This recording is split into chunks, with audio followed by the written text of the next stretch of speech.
What's going on, guys? Sam here from EDMProd, and today it is Wednesday over in New Zealand, and we've got a sound design space tutorial. So I've been wanting to do this one for a while, and it's basically trance-like vocal chops from an a cappella in FL Studio using Slicex, and it's pretty easy to do. But first of all, I'm just going to give you an example. A few examples of what I'm talking about. So the first track is Tuvan by Gaia, aka Armin van Buren.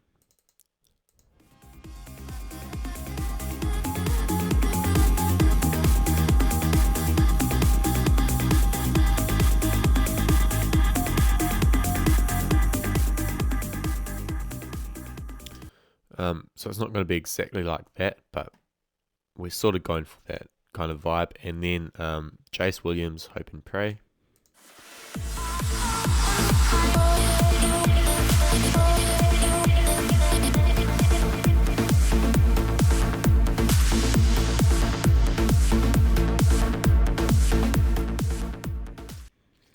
And finally, this is the exact vocal chop sound we'll be making. And it's a lot easier than you think. Of course, what you'll need is FL Studio, a nice a cappella, gotta say that properly. I'm using BT featuring Jess Every Other Way, and it's actually a free download, which I'll leave a link to. And finally, yeah, that's about it. A few minutes of your spare time, of course. So we're going to get straight into it. Going to drag this a cappella in.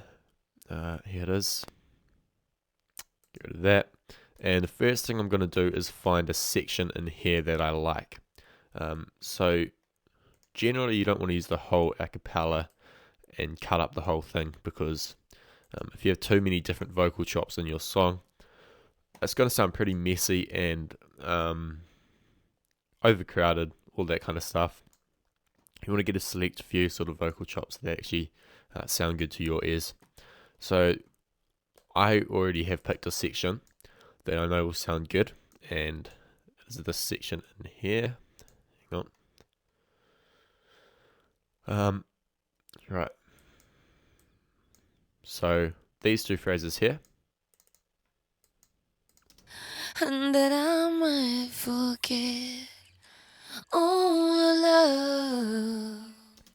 So I'm picking these two because I like the difference in sounds in this first phrase, and I also like the vocal effect on the second one. Of course, I might not use this one at all, and I might not use some sections of this. Okay, so that's what we've got at the moment. And as you can see, I got rid of the surrounding audio, as I like to keep things clean. What I'm going to do is make this unique as sample. Not make unique, but make unique as sample.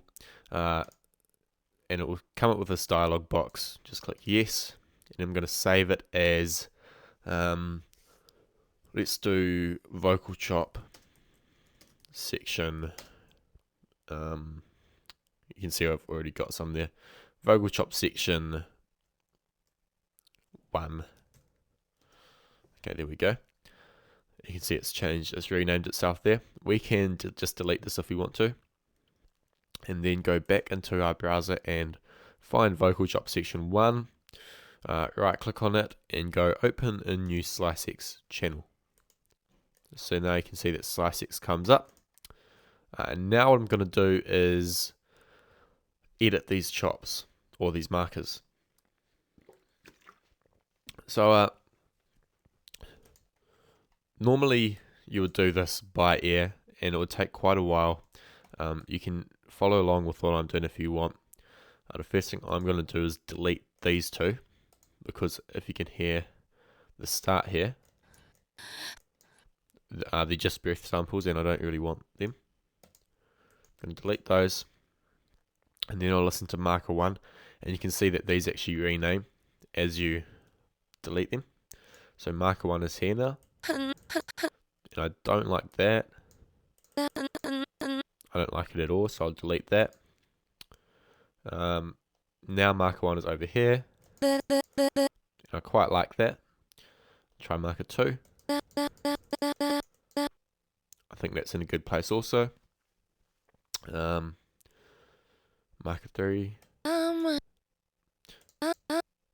I don't quite like that because it's in the middle between two pitches. So what I'm going to do is just move it over a little bit.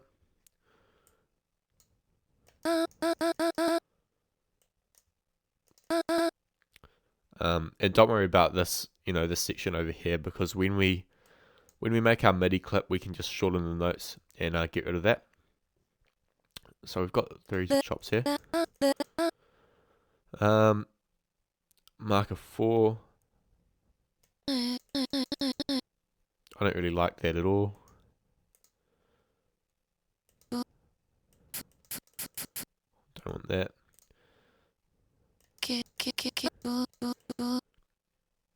Just going to move marker 4 over now, the new marker 4. I can probably do with that. Okay, cool. So I'm only going to use 4 chops to keep things simple. It's going to delete all these. You don't have to do that, of course, but it just helps keep things clean and tidy them up. Oh, okay. So after this, we'll be making our MIDI clip. So yeah, 4 chops here. We've got 1, all those, and now we make a MIDI clip in here. So it's going to rename this to chops. No, not choose chops. Okay, cool. Delete what's in here because it's just the basic sort of setup they had before. And now we'll start making a melody or phrase or whatever you want to call it. Of course, I've got one pre-planned, so I'm not just going to do this. If I did this and winged it, it would probably not sound that good. So what I'm going to do is start with marker 2 because I like that sound.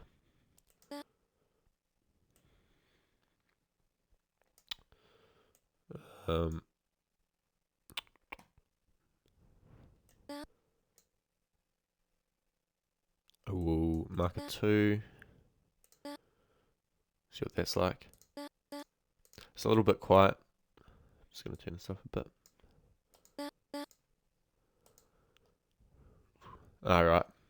Velocity, of course.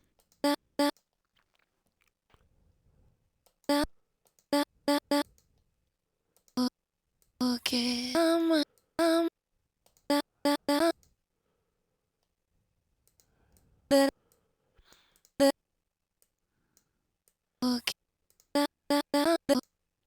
Okay.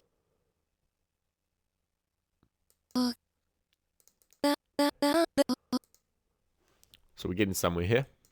Of course, you can do this however you want. I'm just doing what sounds good to me. Okay. Okay, so that sounds pretty good for starters. Of course, it doesn't sound trancey at all, just a little bit maybe. So what I'm going to do is actually add some extra notes in here and play around a bit with the velocity. So first thing I'll do is add some in between here. 1, 2, 3, 4, yep. And then basically cause him to rise up like this. So you get that sort of effect, which is quite nice. Sort of a gating effect there. Next I might add an extra one here. And just turn it down a bit. And maybe 2 here.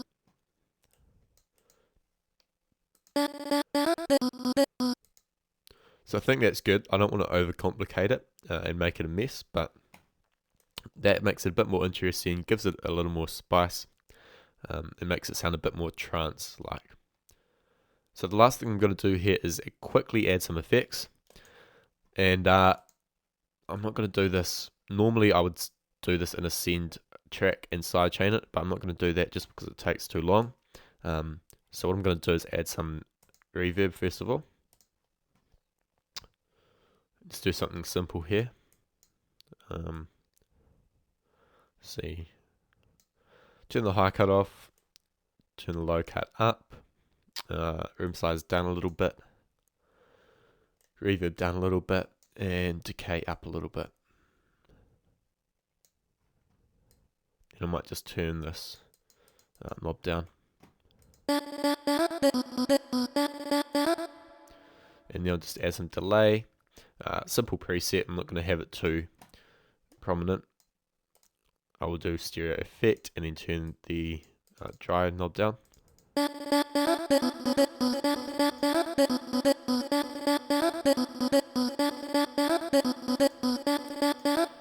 finally, what I'm going to do is just high pass this, clean it up a little bit, probably around 200 Hertz. And that sounds pretty good.